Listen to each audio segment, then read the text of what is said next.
Okay, we're back to do part four of the board meeting when we left off last. Esmond had just done this whole rant about the building trade union, which has nothing to do with Trimet. Thank you. Any other comments by the board? Again, thank you all for coming. I really do appreciate your input, as you heard. With that, then, I think we're ready to move on to our regular business meeting agenda. And with that, I'll call the Wednesday, April 26, 2017 meeting of the Tri-County Metropolitan Transportation District of Oregon Board of Directors meeting to order. With that, I'm going to go right into the board reports. And if I could, I'd like to ask Director Bethel to give us an update on the Transit Equity Advisory Committee meeting. Thank you, Mr. President. TAC met last Thursday.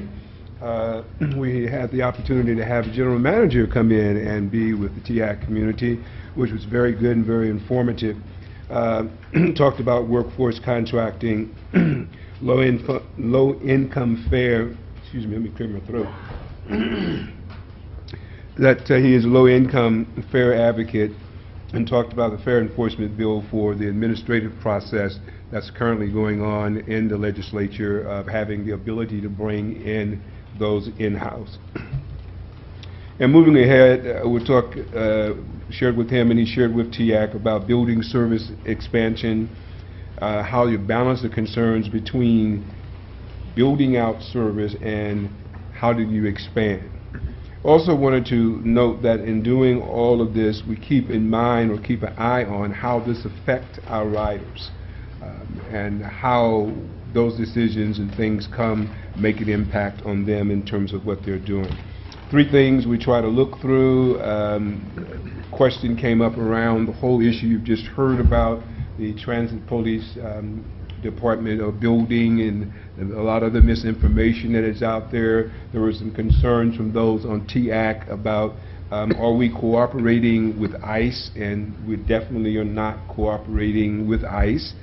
Number two, we don't have them at the bus stops or on the train stations, MAX stops because of us, but you know, it's a public space, and if a person happens to be there and they're law enforcement, it's not because Trimet has them there. We talked about some ways of what can be done when we talk about the immigrant population. There were a couple of things that were talked about. One is make sure that there are like welcoming messages being sent from Trimet to our immigrant riders and population. We will continue to do that. Put them not only in terms of flyers on the website, but a newspaper, put them on Facebook as well.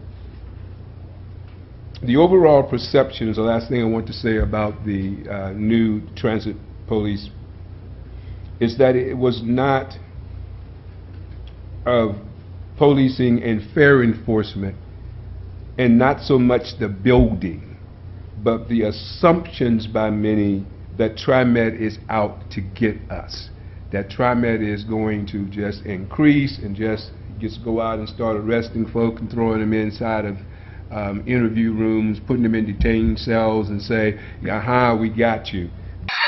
Okay, that's great. That is fucking classic. Jesus. That's what they're saying is the most biggest perception that has them afraid. So we do want to reassure that that is not the intent of Trimet. It is very much seen that as we are trying to work with the legislature to bring this back in so that it is an in-house proposition or procedure in terms of dealing with fare enforcement, as opposed to allowing a person to get a record for just a mere $2.50. So we do want to share that message out and hope that others who are hearing this will continue also to share the message of the positive things that we're happening with as well. And we appreciate all of that support, and I for one am in favor of low-income fare structure. We'll work towards doing that, but however, I will echo with the Director Stovall that the Transit Police Department move is one I do support and will be in favor of as we continue to move forward. And I'll be happy to entertain any questions from our fellow directors. Well, that was all very nice from Grandpa Bethel. He held it together there. Why would people think TriMet's out to get them? Oh, you mean because they have these sweeps where they conduct Nazi-like raids on trains, stopping the trains and going through there like Nazis looking for fare evaders? Why would people think they are out to get you? Because they are out to get you. Okay? The Transit Equity Advisory, I've always found the entire, just because they have a transit equity advisory committee doesn't mean there's any equity, because those of us that watch this system, we know that TriMet doesn't discriminate intentionally against people. I don't believe they do. I think there's racists that work at TriMet, but TriMet as an organization is not discriminating, not intentionally anyway. I mean, a lot of the staff that they employ are questionable. Not a lot. Just I don't want to say that, make it look like there is. There are people who are there that have racist tendencies, but there's certainly a small minority. But there is no transit equity in TriMet. That's baloney. Any questions? I don't see anyone. So let's move on then to Director Prosser. Could you give us a quick update on the Metro Policy Advisory Committee? Yes, the Metro Policy Advisory Committee, MPAC, met Wednesday, April 12th. A couple of items from that meeting that I wanted to share with the board.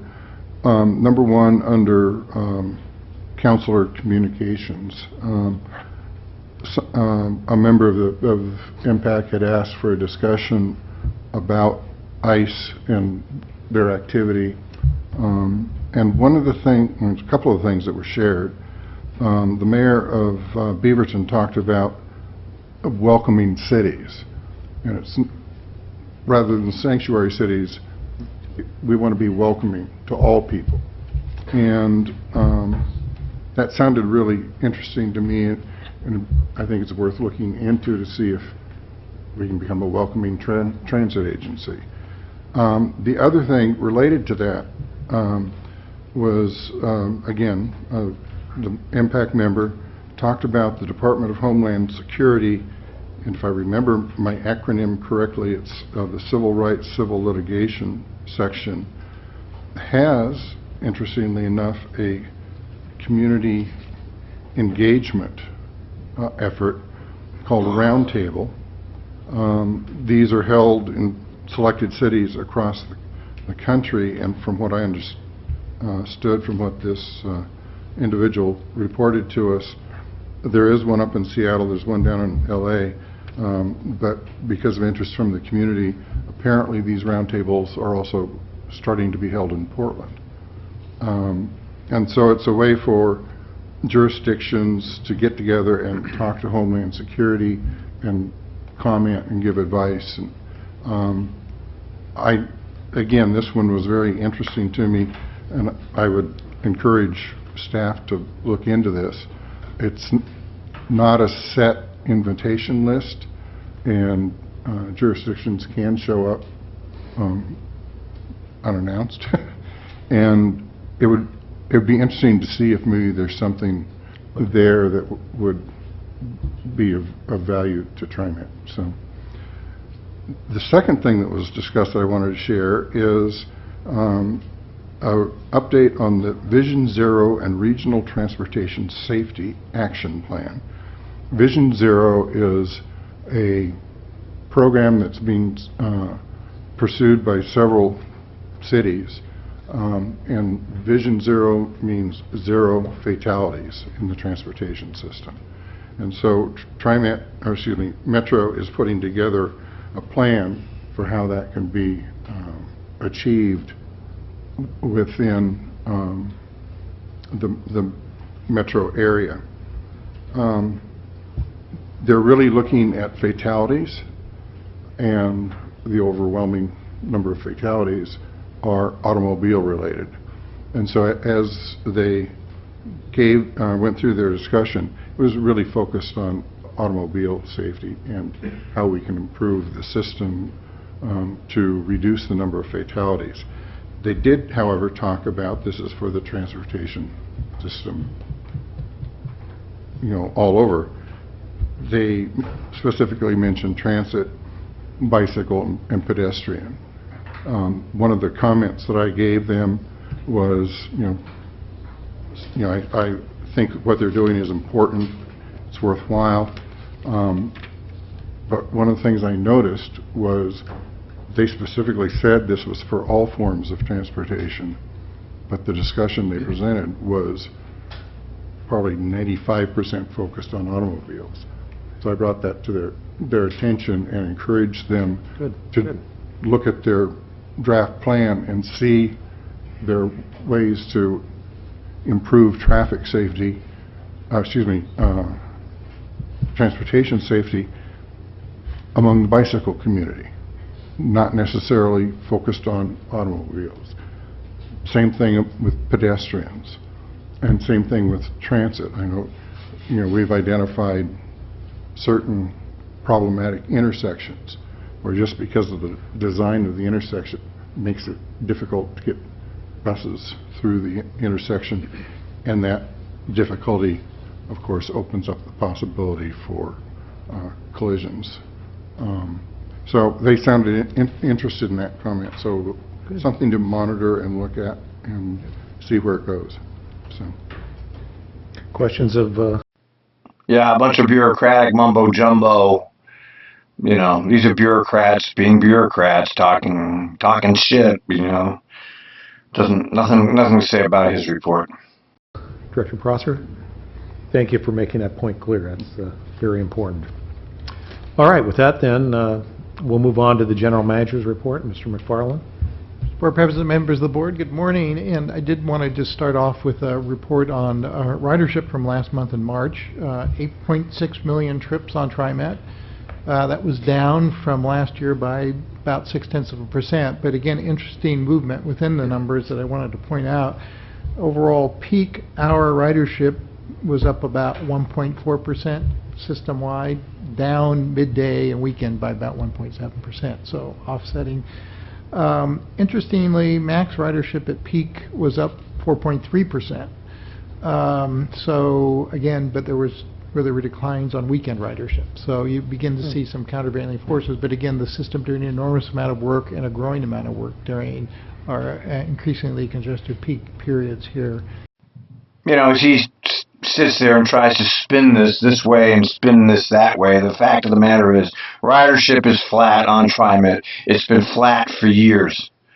It's not going up or down. It's just the same. And interestingly enough, they don't have enough equipment to facilitate any more ridership. Nobody talks about that.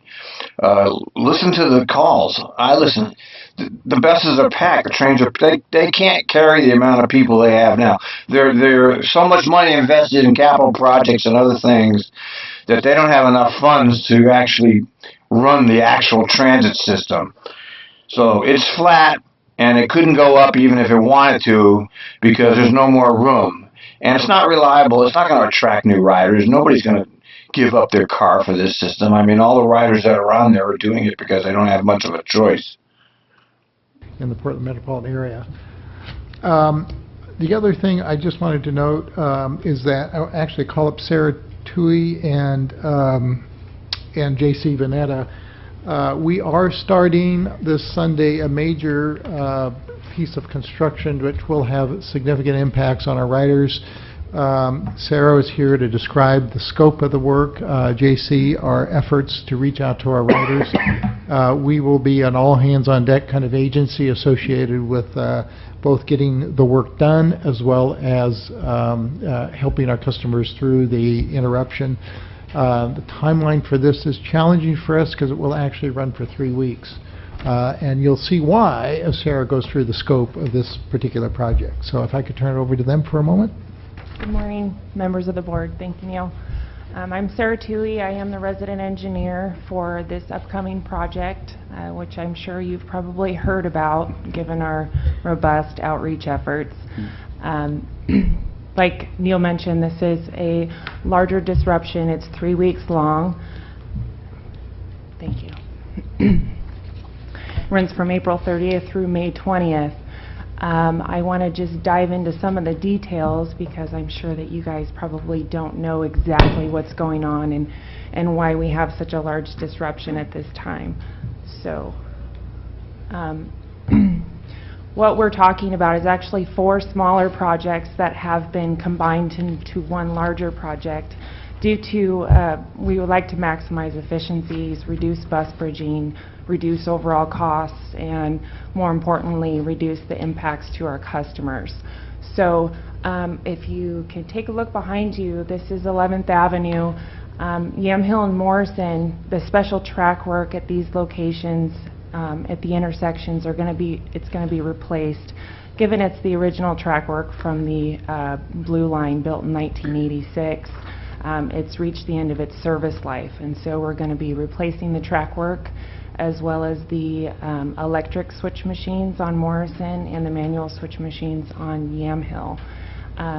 And we are also going to be replacing a lot of the signal cable for the electric switch machines on Morrison.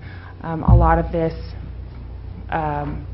of these improvements will hopefully help some of our defects that we have on the system in relations to our signal system, and obviously it would help our on-time performance.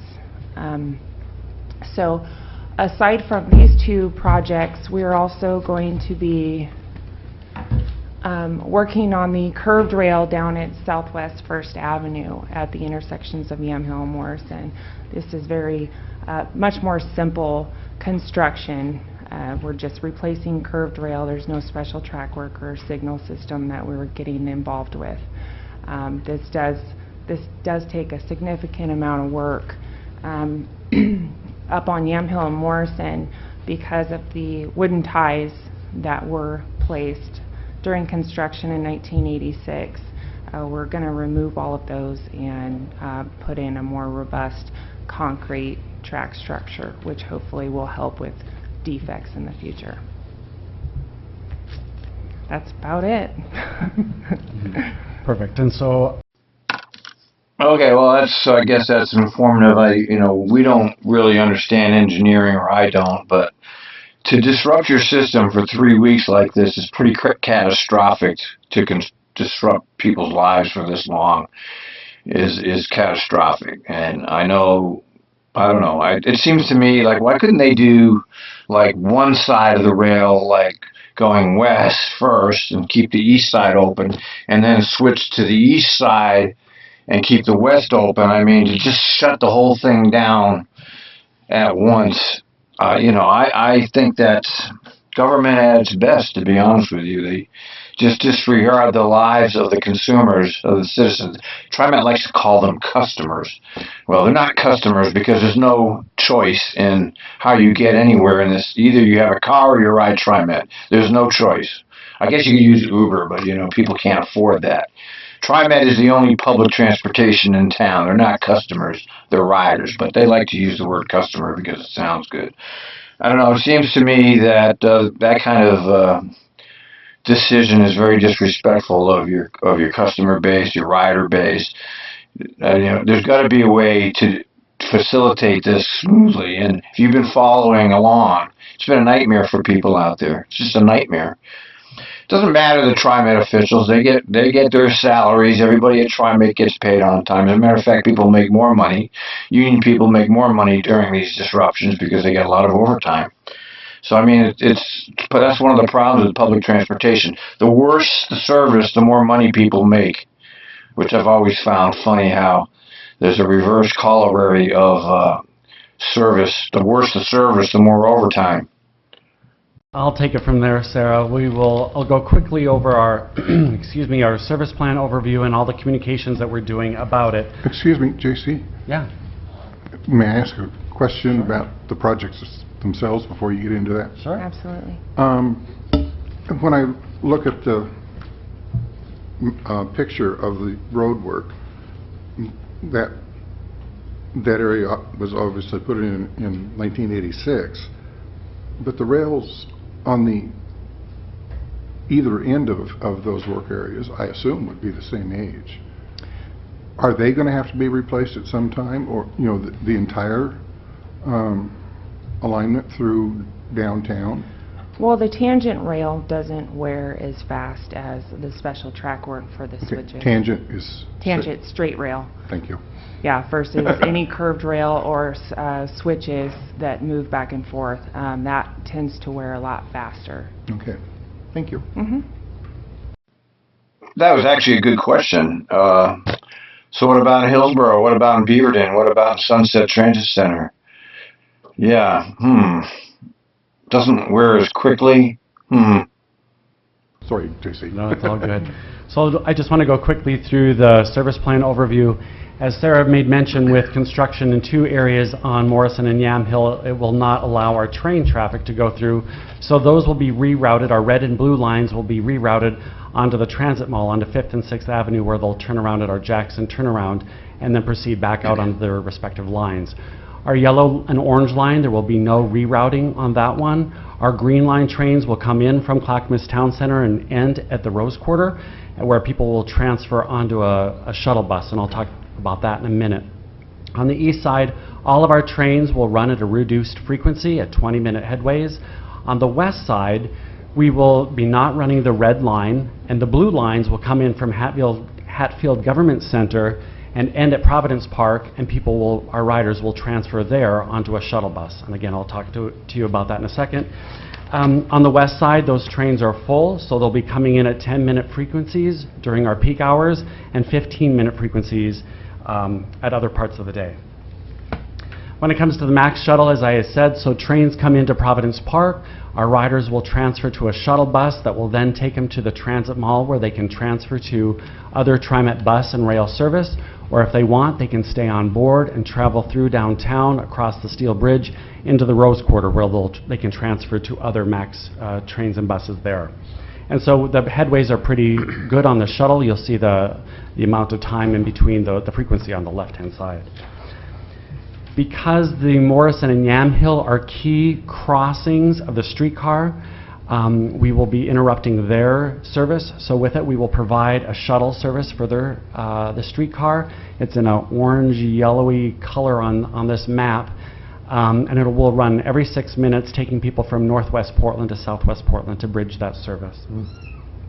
And I should just note that the streetcar shuttle will only be during the 2 weeks that we're disrupting their service. And so there are a number of buses that will be displaced on the mall because of bus movements. They're listed here on this slide. There are also 2 bus lines that in the Rose Quarter that will have to move the stop because of bus movements in the Rose Quarter with our shuttle service. We've also asked C-Tran to adjust some of their service, their stop locations, due to bus movement and rail movement on the mall. And then we also plan on having our Lyft paratransit service stationed in key locations in downtown should the situation arise and we need to help some of our non-ambulatory passengers. So, communicating all of this. This is a huge disruption for our riders, and our goal is to over-communicate and that no one is surprised by this. So we've taken what we've done in the past and we've only improved upon it. So we're asking the public to think outside the train, quite literally, to help reduce demand, having people to consider alternate forms of transportation, biking, walking, our other transit service, Trimet bus, or even telecommuting. And so we're doing it through these 4 channels. One, our riders, and I'll talk about that in a second. The media, we have several media events that we've already undertaken, and we have more planned. We're also meeting with traffic reporters to get them information about this disruption so they can put it in the hands of their viewers and listeners. The community, we have been doing a lot of outreach, not only around the construction, but about the traffic and the construction impacts, service impacts to our downtown community core partners. And then lastly is our jurisdictional partners, which is PBOP, ODOT, the Bureau of Environmental Services, and Multnomah County, and really getting the information about this disruption in their hands so they can distribute it to their constituents. So we are using every available communication channel at our disposal outside of skywriting, and if we had better weather and we could see the sky, we probably would consider it. So we have, you'll see there on this slide, all the ways we're trying to get the information out. A huge aspect also is just people, boots on the ground. We've had our on-street outreach crews out now for a number of weeks, giving out this brochure that's in front of you. in English and Spanish that we have provided to give them all the information for our riders. There's temporary bus stops and station signage, and we're going to be using animated maps, which I'll show you just here in a second. And then during construction, again, the barrage of electronic communication. We will be deploying a lot of people in key locations in the disrupted area, our ride guides, to help people through the disruption and get them going where they need to go. We'll make use of our bus and MAX overheads to guide people, as well as automatic and operator announcements. And our rider support, our call center, is open daily, 7:30 to 5:30 p.m., to help people plan their trips through this disruption. Now, Gwen, here's where I'm going to ask you if you can. So this is an important tool that we're going to use. These are the animations that we have created, and if you can skip ahead just to give them a glimpse. These tools we're using to visually show people how to navigate this disruption. And it's not only just good for our riders, but for our staff too, as they can see all these pieces as they come together, as the trains stop, as you can transfer to a shuttle and or to our other service. So we have had these animations now for a couple of weeks that we have been distributing via all of our digital channels. We have also created one for a streetcar, the shuttle service that we're providing for the streetcar, because we know that many of our riders are also streetcar riders, and so this animation also shows them, their riders, as well as our own employees, because some of them are driving those buses as the shuttle. So with all of this, we hope that we have given our riders the necessary information to navigate our disruption with the least amount of inconvenience, even though we know that we'll be inconveniencing them. So with that, we're open for any questions. All right, that's J.C. Vanetta, McFarland's right-hand man. I think he's making close to $200,000 a year now as McFarland's right-hand man, and this is the first time I've seen him give a board report. I don't think I've ever seen him talk. He goes to these board meetings. I don't think I've seen him actually talk at a board meeting. This is the first time. Of course, J.C. Vanetta is famous to me because he was the person who was assigned to talk to Lane Jensen. Nobody could at Trimet was permitted to talk to Lane Jensen except J.C. Vanetta. Or Lane wasn't, you know, when they were concocting that phony court case against Lane, and it was against the rules for Lane to contact anybody but J.C. Vanetta. I mean, that whole thing was another Trimet nightmare. You know, once again, you shut down your system for three weeks like this. You just prove to the public that you need to own a car. Okay, this is the problem with public transportation and Trimet. It's just not reliable enough. You know, you take your chances of riding public transportation in this country.